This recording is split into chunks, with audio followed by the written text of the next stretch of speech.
Alright, and welcome to part 2 of Hounds Extra Time. Orlando City versus the River Hounds.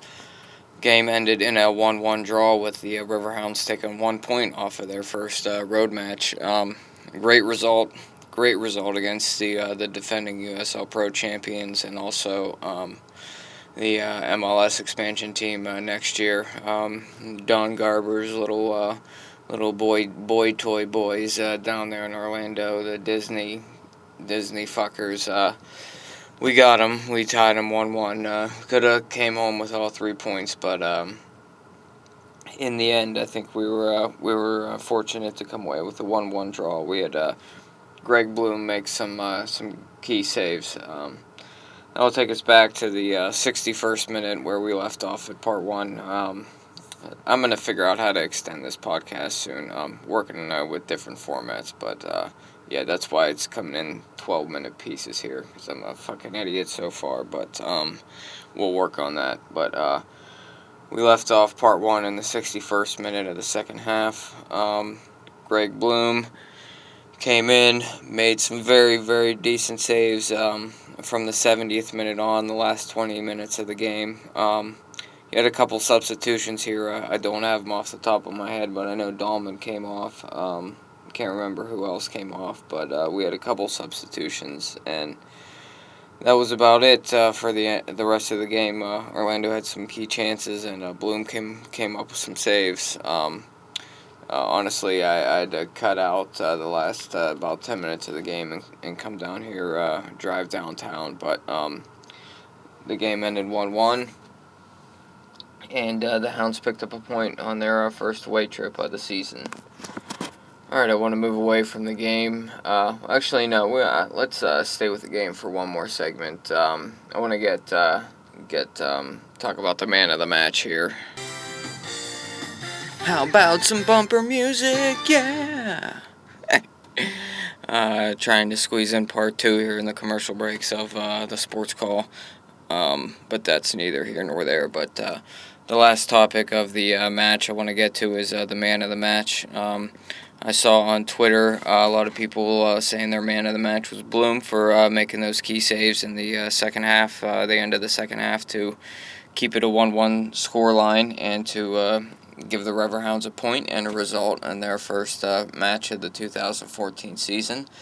Which was at Orlando City, the defending champs, so that was a great result.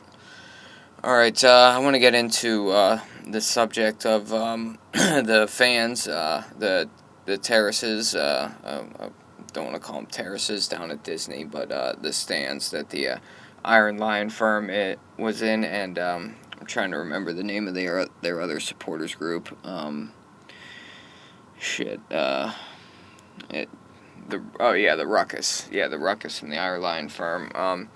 You could hear them throughout the match for the most part. Some decent support and decent volume of the two supporters group combined there at the Disney Wide World of Sports. Nothing says so Terraces like Disney's Wide World of Sports and ESPN and Chris Berman and fucking fuck off. But they were alright. They did sing Can You Hear Pittsburgh Sing? No. Well, we weren't going to come down to Florida. It's a fucking long journey, and I don't think any of us had the money, so fuck off. But we're about to get here to the last segment here, so I'll be back here in 1 second. Alright, we are back for the final segment of part 2 here. The sports call's over here, so I'm just going to bust this out real quick before I head home here. It's about 11 o'clock. I'm in downtown Pittsburgh in the Gateway Studios. So we talked about the Hounds game. We talked about the Terraces. The last thing I'll mention about the supporters group of the Orlando City was they didn't have a tifo. They had fucking balloons. So we're definitely gonna kick their ass at that standpoint there. They had purple and white balloons. Disney balloons. Fill them up with my asshole. Sorry about that. Yeah, definitely going to be an explicit podcast, so hope you don't mind that. Alright, that's going to do it with the supporter stuff. I'm just going to shoot around and finish this off with some talk about the weekend in world football, mainly the English Premier League and the MLS.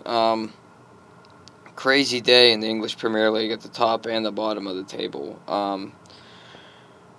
Start backwards and work our way to the morning game. The evening game over in England was Arsenal Man City, top of the table clash there. That finished 1-1. Man City started off the scoring early with David Silva tapping in a Dzeko rebound, but Arsenal came back to tie it. Flamini. I like how that guy plays. I won't say I like Arsenal, but I like Flamini. He seems to play with a lot of passion. Down at the other end of the table, we had West Brom and Cardiff finishing 3-3. That was a crazy game. 2 goals in stoppage time. It was a 2-2 going into stoppage time. You had West Brom scoring, and you thought the ref was going to blow the final whistle, but Cardiff came down with another chance, and they ended up scoring an equalizer at the death, whatever they say there. He scored it at the death. The two managers, Ole Gunnar Solskjaer was pleased. Pepe was poopy. He was not happy. He thought the ref should have blew the whistle, but he added on some time there with the West Brom goal there. He added on some time. So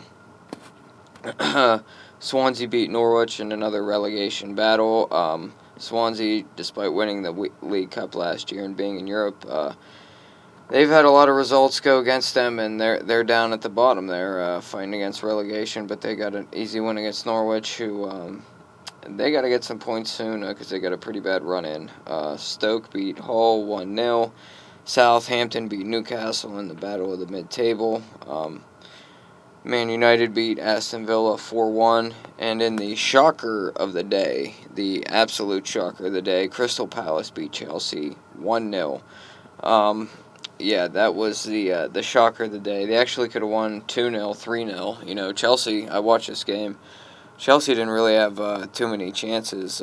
They had a couple decent chances from Hazard that Speroni made some decent saves on, but Palace could have actually won that game. They could have won that game, 2 or 3-0. But I'm going to pull up Major League Soccer's scores here of the day. But I want to talk about Palace's support. They have great support. You could hear their fans through most of the day, most of the 90 minutes. They were loud. They were great. I actually saw the NBC Sports Network. They had a flag up. There was someone waving a flag in the Palace crowd. I swear it looked like it had a fucking Confederate flag on it. I was like, is that real? Is that of a different meaning in England, or is he trying to be a fucking hick in South London? I was confused by that, but they had great support, great singing throughout the whole day. Opening up the MLS score here for the day. Looks like FC Dallas beat Portland 2-1. Portland Timbers continue to struggle here to begin the season. The Sounders are beating the Crew 1-0 at halftime. I know a couple people will be pissed about that. The surprise of the day, why I was saying whoa here at the 65th minute, Real Salt Lake has a 3-0 lead over Toronto, so that's shocking there. 25 minutes, San Jose and New England are 0-0. Vancouver has beaten Houston 2-1. Oh no. The Dynamo lost. I know we're supposed to be fans of them, but I could really give two shits. Sorry to any Dynamo fans that might listen to this. To get the Riverhounds report, I shouldn't say that. I do give a couple shits. Yes, I give many shits. No. I would like to see the Houston do well this year, because that would mean the Riverhounds would do well. So, yes, they lost at Vancouver. That's a tough place to play. That's a tough road game. Sporting KC beat Colorado 3-2. DC and Chicago finished 2-2. The Union and the Montreal Impact finished 1-1. So, those were your MLS scores for the day. Got some action tomorrow. My beloved Fulham FC are in action against Everton, 8:30 a.m. So I'm going to be waking up for that game, waking up early, getting a nice cup of coffee brewing, and watch some football. It's been a football weekend. Pretty much watched football all day. Watched the 3 games that NBC Sports had to offer, and even watched a little bit of the MLS DC United Chicago game there at the end of the afternoon, and then I watched the Hounds, which is why we're doing this show. So I'm gonna get it wrapped up here for Hounds Extra Time Part 2. All right, this has been the first show of hopefully many for the 2014 season, and hopefully good results to come as well. I hope you could hear that last part. I don't know if my hand was covering the microphone. I really hope not. That would suck. All right. Well, good night, all, and I will be talking to you soon. Good night. This has been Hounds Extra Time Part 2. Thank you.